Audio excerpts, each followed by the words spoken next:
Your boy the man, NJ to the city with the number 2 MTL. So I have no idea how much or how long this video will go on for, but a few topics. NJ to the city news, by the way. So one of the top things I want to get everybody to understand is, yeah, we also live in a world full of a lot of biased coaching, biased parenting, biased business deals. I mean, you name all the biased categories I can name. And that's one of the top reasons why our society is where it is. I mean, I've heard countless stories, let alone read countless stories about biased coaching, biased teachers, biased parents, biased principals. And I'm just like, are you kidding me right now? How come so many people seem to be biased? You know, and that's one of the top problems I'm telling you that we're facing in today's day and age is why is everybody so biased? And then people got to understand when it comes to being set in your ways, depending on how old you are and or just which era you grew up in. I understand with some of those ways, stick to your gut, stick to your home training. But to other ways, you must adapt and you must change. If you do not, then you somewhat, dare I say, God's judgment for saying it, deserves whatever backlashes come to you, because some practices that worked way back in whatever area you're from might not work in today's day and age with today's kids or today's parents or whoever.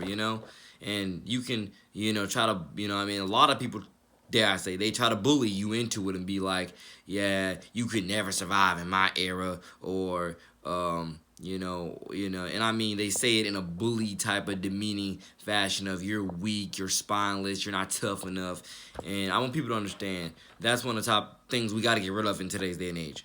We get it that everybody grew up in different ages, different eras, different time periods. You get the point. Okay? But especially if you claim to be a Christian, you got to grow up. You got to grow up and realize that you whatever generation or whatever era you grew up in, it's all about the love of the Father. It's all about the love of the Father. That's what you should be using to balance these flows out from what your home training was taught back then versus what you need to adapt to now to make things more fluent, to make things more to better transparency. Another way of saying it, because I'm definitely telling you, I'm tired of hearing about biased coaching, biased principals, biased deans, biased teachers, biased staff, biased everything, biased business people. You name it. I'm like, are you kidding me? Why is everybody only seeing one? Why is all these people of that position, of that authority, only seeing one side of the story? Why can't they open their eyes and see everything? And then some of those same people claim to be Christian. And then I'm thinking to myself, sorry, I don't want to judge your faith, but how can you be? Can you be? Because I personally don't think you are. Because look at the evidence, the groundwork, grassroots evidence. I'm telling you, stay true to your home training of what you was taught in that era about discipline and, I guess, toughness and whatever else, of which makes you generally uniquely you. But try to adapt some new philosophies that would truly help, save a lot of people, dare I say, and help, again, truly better you, and whatever else phrases I could use there, because that's the top problem. One of the top problems we're facing in today's day and age. People are not adapting. It's either negatively one way or the highway. And that's part of the problem. Stop with this biased conformity, because that's kind of what it also turns into. Who do you think you are? Who do you think you are to, especially as actually in any of those positions I just named? Who do you think you are to make people biasly conform to your way of life, your way of living, your way of decision making? Who do you think you ain't? You ain't God, okay? You're not God. You're not Jesus. You're not Almighty, all merciful, all powerful. Who do you think you are? You're a human being like everybody else, okay? Because I know that's something else that exists in today's culture. People think that's kind of what it means about people's ego and people's pride, overinflated, overrated. Because people think they're so higher on totem poles than what they are. And people got to understand, for every level of success, depending on how you get it, there was a price to it. And sometimes, or dare I say, make sure that price wasn't your soul, wasn't your integrity. You know, I'm very disturbed and very disgusted, you know, knowing, you know, that people, you know, in all those areas and categories I just named, they think that they're just so higher than everybody else when the evidence couldn't be more clear. No, you're probably the most ignorant one here, you know, or whatever the case is, you know.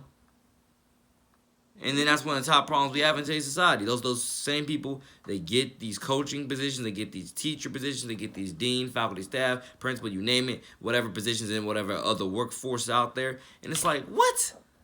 I'm taking orders from this person? You know? And the evidence couldn't be more clear. And like I said before, you know, if you can go back to my video about privilege that I posted a few days ago, that I'm telling you, I'm as humble as it can get for the most part of my life. I do not have an overinflated, overrated ego and overinflated, overrated pride. You know, where I think I can just dictate to everybody everything, and whatever I say just naturally goes as if I'm God.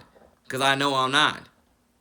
You know? Now, that's not to say I don't have ego and I don't have pride, because God knows I do. But it's more of a way of I know when to use it. I know how to use it. And that's one of the top things that I want to preach to a lot of kids out there. When it comes to ego and pride, and even to an extent, let's go even to parents and young 20-year-olds like myself. Guys, I would say there's nothing wrong with having pride and ego, or better yet, a little bit of pride and ego, as long as it's balanced with the love of the Father, to where you know, what to stick with, what not to stick with, or you know how to let it grow you to the best of your God first will and able abilities. You know, some pride and some ego is what keeps you, with that swagger and with that edge and that sense of humor or whatever, or keeps you from going astray, But sometimes too much of that pride and ego can damagingly destroy you. And I want people to understand that, Get out of your, again, level yourself out, balance this stuff. Jesus is balanced, like one of my other song titles says, Jesus is balanced. So I'm telling you, start somewhere with your relationship with Jesus today, because everybody needs that. Everybody needs him, because I'm telling you, I'm so tired of all this just biasness within our culture. And then you see people who act like it, and they're like, at least the way I'm thinking to myself, like, who do you think you are? Who do you think you are? Where have you been? What have you done? What divine right or rights do you have where you think you can just treat people like this, talk to people like that, do people like this, and get away with it? It ain't right. And that's what I mean. These people can't be Christians if they do that stuff. They cannot be Christians. Or they're not the true Christians of the Bible. Let's whatever. They're not the true Christians of the Bible. And the evidence couldn't be clearer. Could not be clearer.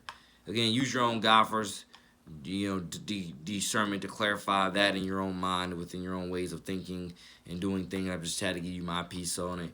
And then the WNBA. God bless the WNBA, because I got some news for you with that. But I'll go into that in another video. God bless.